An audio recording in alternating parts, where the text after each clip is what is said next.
의주 파천은 의주 몽양 또는 의주 몽진이라는 이름으로 불리기도 합니다. 조정에서는 충주 탕금대 전투에서 조선의 정예기병을 이끄는 신립이 고니시 유키나가가 이끄는 제1군에게 박살이 났다는 소식이 들려오자 이에 크게 놀랐습니다. 당시 신립은 여진족과의 전투에서도 큰 공을 세웠던 조선을 대표하던 장수였고 북방에서도 명성을 드높이며 조선에서 둘째가라면 서러워할 정도의 이름 높은 장수였는데 충주로 내려간 지 사흘 만에 패전했다는 소식을 들은 선조는 굉장히 당황하게 됩니다.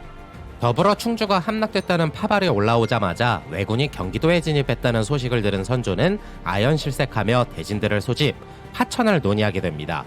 그러나 조정에서는 파천에 대해 부정적인 입장을 내비친 신하들이 다수였습니다.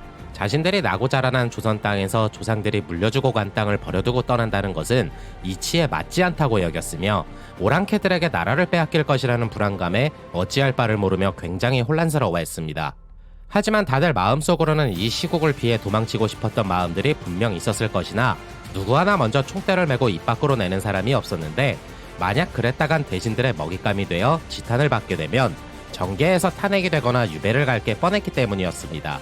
하지만 파천을 논의하던 대전에서 영의정 이사내가 갑자기 울기 시작하는 겁니다.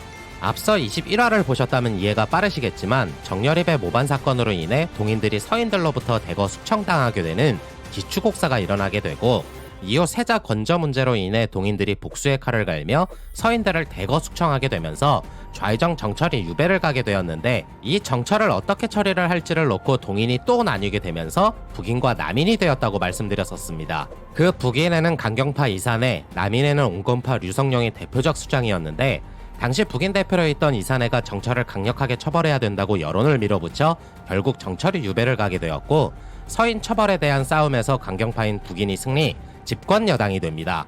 그래서 이사내는 북인계 인사들을 다수 추천하면서 정권을 잡아갔으며 같은 동인이었던 남인계 인사들을 일부 기용함으로써 시국을 안정시키려 하였으나 북인과 남인 사이는 나아질 기미가 보이지 않고 있었던 때였습니다. 아무튼 당시 사복시의 김웅수와 영의정 이사내가 내왕이 꽤 잦은 상황이었는데 그걸 본 사람들이 이사내가 무언가를 꾸미고 있다는 게 아닌가 하며 의구심을 품기 시작했습니다. 사복시란 조선시대 왕이 타는 말, 수레 및 마구와 목축에 관한 일을 맡던 관청이었는데 임금이 궁 밖으로 나갈 때마다 사복시에서 일을 추진하는 것이 관례였던 만큼 이사내의 움직임을 심상치 않게 생각했던 것이었습니다. 그래서 도승지, 즉 대통령 비서실장으로 있던 이항복이 손바닥에 임마 영강문내이라는 6글자를 적어 좌의정 류성룡에게 보냈는데 이사내에 대한 감정이 좋지 않았던 류성룡은 이사내가 음모를 꾸미고 있다고 여론을 퍼뜨리게 됩니다.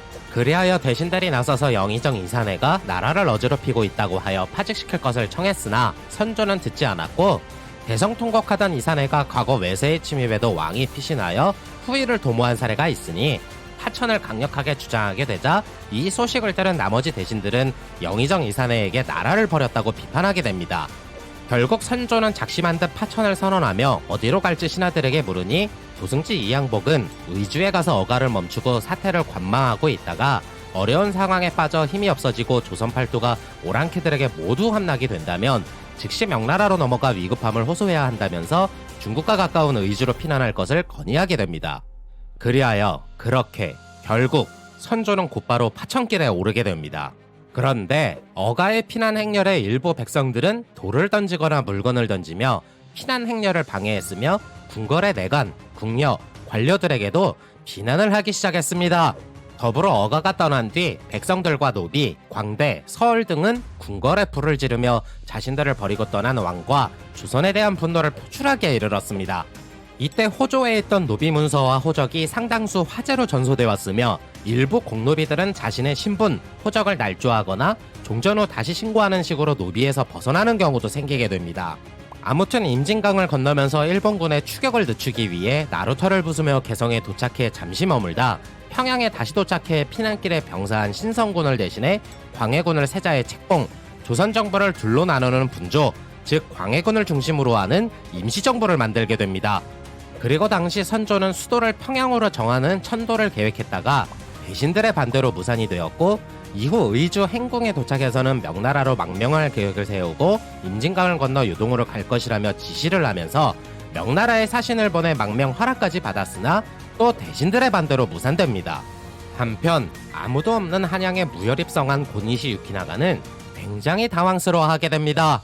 전쟁 전 지시받은 작전 루트대로 북진하지 않았던 가토 기요마사가 탕금대에서도 전투를 구경삼아 옆길로 지나가기만 한 것을 본 고니시 유키나가는 개전 20일 만에 수도 입성이라는 결정적인 공을 빼앗길까 우려하여 미친듯이 북진하며 올라왔는데, 막상 한양에 들어와 궁을 살펴보니 분명 있어야 할 왕이 그 자리에 없는 겁니다.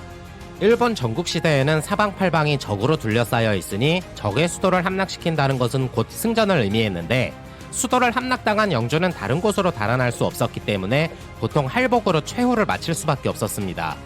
백성들 역시 자신이 모시던 영주가 죽으면 새로 점령한 영주를 주인으로 섬기고 세금을 바치면서 살아가면 그만이었기 때문에 그런 관념과 사상에 따라 살아온 그들 입장에서는 굉장히 당황스러운 장면이 연출된 것이었습니다. 그런데 왜군의 계획에 크나큰 차질이 생기게 되면서 점점 초반의 기세가 다소 무뎌지자 조선에서도 이에 대응하기 위해 대대적인 반격을 준비하게 됩니다.